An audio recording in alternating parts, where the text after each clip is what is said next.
Firstly, can I ask you about Alderete? There was reports from Paraguay that the head injury is probably worse than you first suspected. Yeah, he had to step back because of residual symptom.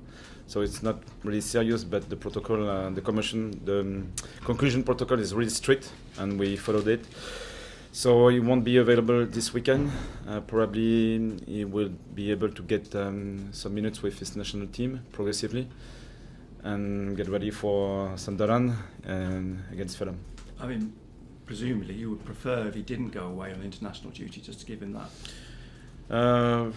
Not really, because now I think he's in a good place, and to get fit again, it will be necessary to play. So I think it will be nice for him and for us.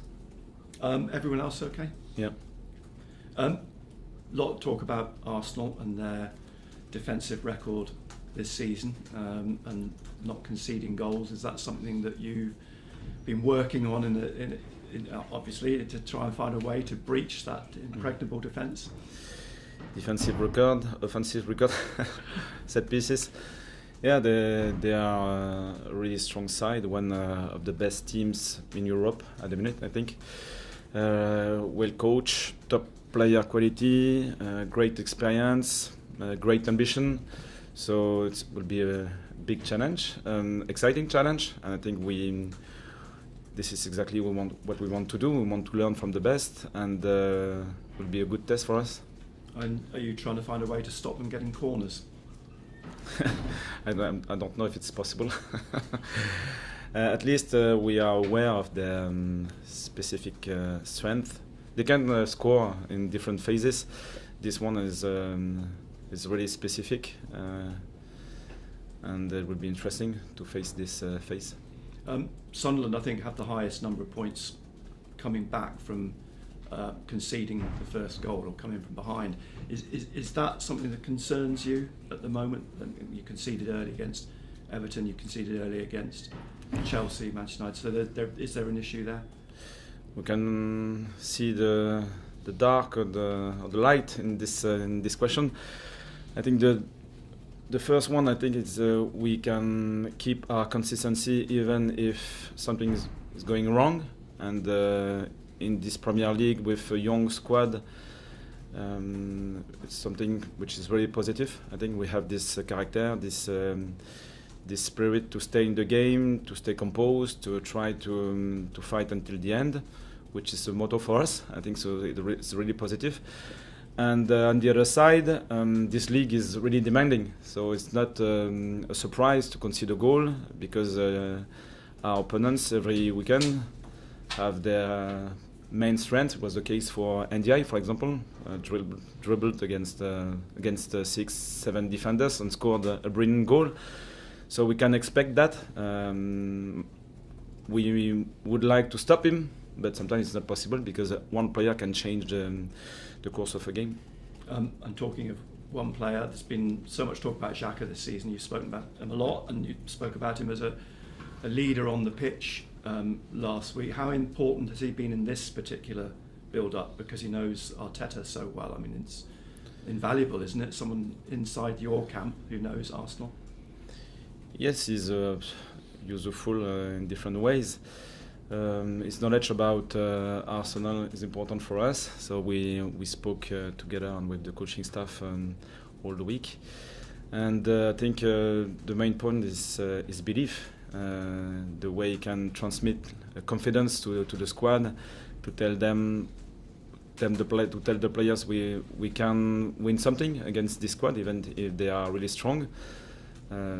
This part is also really important.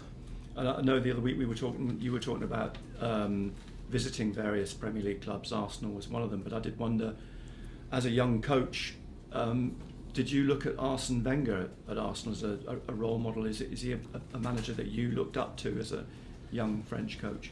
Yes, absolutely. He was really famous in France, and I think he worked in Arsenal for 22 years.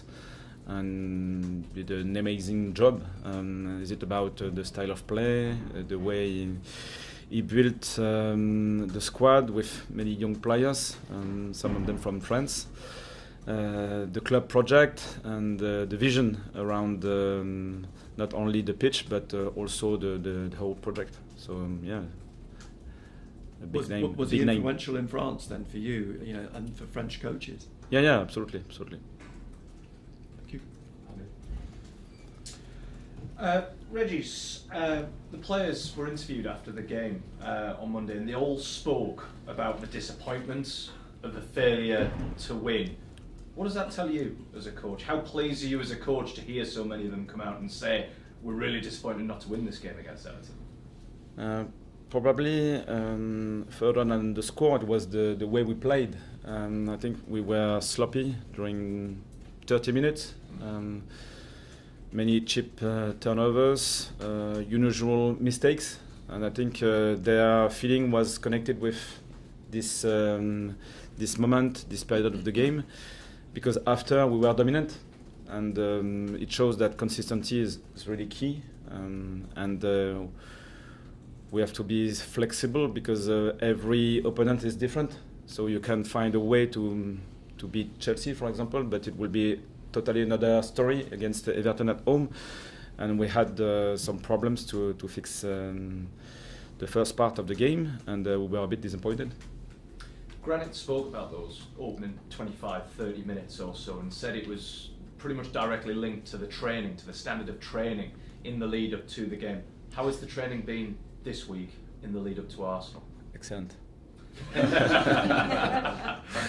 Yeah, and I don't know if it's the next opponent, because Arsenal is so strong that obviously everyone is aware of the challenge, and it's because of the lesson. And I think it's human after two wins to think even unconsciously we are good.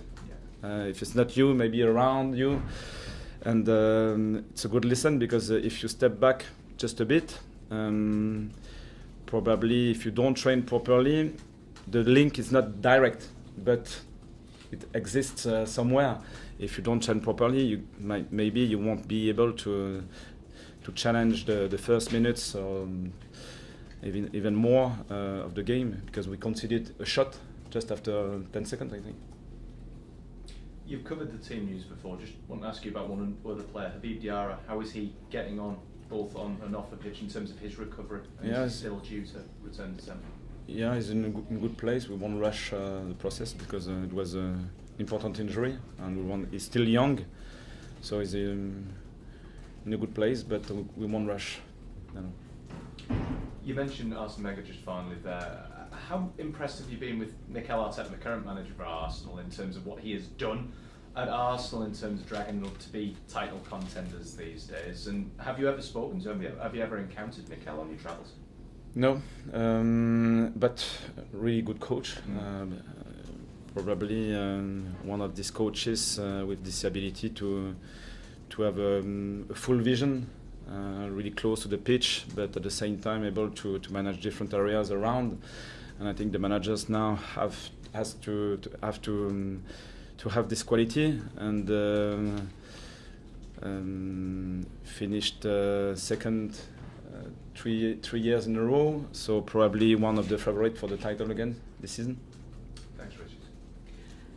Régis, Mikel Arteta has been talking about Granit Xhaka this morning.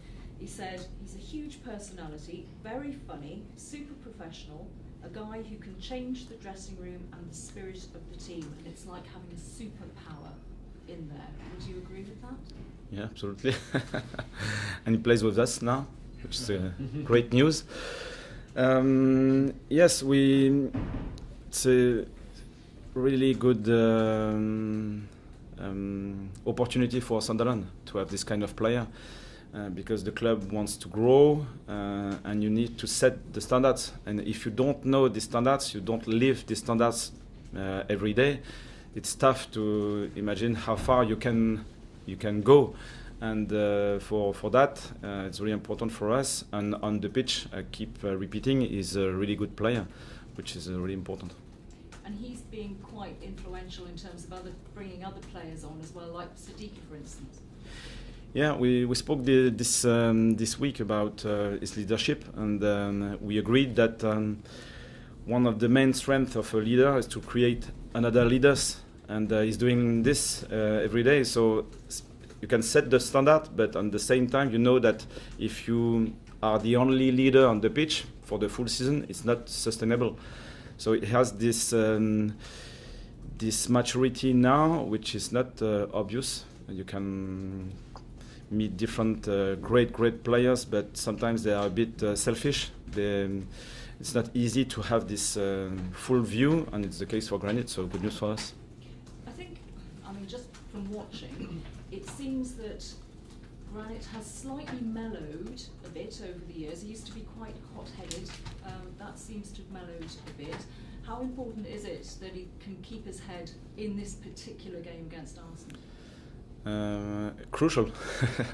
Probably he made many mistakes before, which is the normal life of learning process. And for a manager, coaching staff, it's better to have players that who have to slow down rather than pushing them. So Granit has this ability to work hard. Sometimes, probably before, it was a bit emotional, but with experiences, I think you are getting better. And this way, it's a good combination. Will he be the one to have the final word to the players before you go on the pitch? Yeah, probably. Thank you. Régis, one of the characteristics of the team is that they've not looked afraid of anything this season. Not won every game, but the players have not looked afraid of anything during the Premier League campaign so far. How brave do they have to be playing a team like Arsenal? In the same way, I think we have to play our best football, and if we are afraid or a bit reserved against this kind of team, we'll be punished. If we are too emotional, we'll be punished. So we have to do a masterclass. No choice. And but it's a good test after 10 games. After a full pre-season, 10 games in the Premier League. This game arrives in a perfect timing to test us, to challenge us, and we'll see in the end. With respect to the teams you've played at the stadium so far, this sort of feels like the first time this season that you've played one of the heavyweight teams, the bigger teams. Are you looking forward to how that feels and how it looks at the Stadium of Light? Yeah, absolutely. I think this is exactly what we want. We want to be competitive in that league, and we'll have to play against this top 6, top 7, top 8 with great teams. And it will be a different match, different game, but I think we'll be ready. Hope so. Guillaume Tabaret, une question en français pour Canal+. Maintenant, on a quelques mois de recul sur la saison. Comment vous jugez l'adaptation des francophones, à la fois en dehors et sur le terrain? Excellente parce que donc on a gardé la langue officielle, c'est l'anglais. Mais pour la plupart d'entre eux, ils sont bien avancés dans la communication en anglais. Et il y a une énergie collective qui s'est dégagée naturellement, je crois, plus de la part du fait d'objectifs partagés. Donc il y a toujours des histoires très différentes entre un Granit d'un côté, un Noah Sadiki de l'autre. Il y en a un qui a 33 ans et l'autre qui en a 20 ans. Et pour autant, ils se retrouvent sur le plaisir de jouer au football, de communiquer ensemble, de grandir ensemble avec la même volonté de devenir un meilleur joueur et une meilleure équipe. Donc en fait, les objectifs partagés sont très clairement identifiés, et ce qui fait que la cohésion elle a prise très très rapidement. Et comment vous avez perçu l'accueil des fans de cette communauté francophone à Sunderland? En fait, je l'ai dit très tôt quand moi-même je suis arrivé, je pense qu'on doit apprendre à connaître notre club,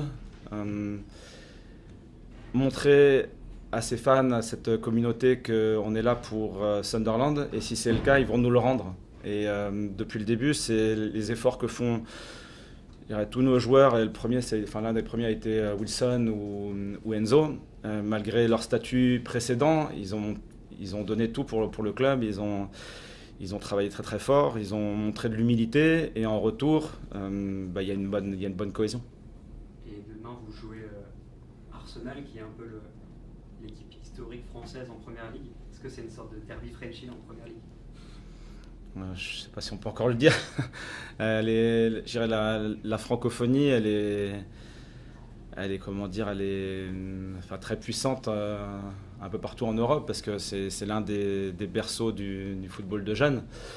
Et donc Arsenal historiquement a eu beaucoup de Français, il y en a encore quelques-uns. Aujourd'hui on a peut-être un tout petit peu plus à Sunderland, mais je dirais dans l'histoire effectivement ce sont deux clubs où les Français ont eu beaucoup de succès. So you speak French, can't Understood every word. Yeah. Régis, from a tactical sense, I know how much you like to put work in on the training pitch and drilling your players to make sure they're ready for games. How much do you relish and enjoy pitting your side and knowing what you've put into them this week against a side like Arsenal, who of course are very tactically developed? Yeah, they are really smart with the ability to be really flexible, so they can adapt from one problem to another one to jump really quickly. So it's a great model for us. We started with our model. We won't rush our improvements. So from Everton we learned, I think, 2 or 3 different elements, and we try to improve it according to the problem we might have against Arsenal. So it's a process, and this one will be really challenging, but I repeat, it's because we'll play against the best teams that will learn quickly, and looking forward to playing this game. And of course things can go wrong when you play in a team that good, so is it a case also of relying on the character of the team that you've shown this season? A number of games, for example against Everton when you weren't so good in the first 30 minutes, but you brought yourself back into the game. That combined with the passion roar of the crowd, in a game like this, can that be just as important as the tactical element? I don't know really if it's only related to the tactics. It's a whole project, and if you work hard, you learn from different experiences, then you can trust this background, this collective background, and now it's a question of doing simple things well and being connected with the crowd, being connected with the momentum, being connected with just the reality of the game, and you can't overthink. So if you work properly before, then give everything and we'll see. Cheers guys, cameras off please, Phil. Régis, there was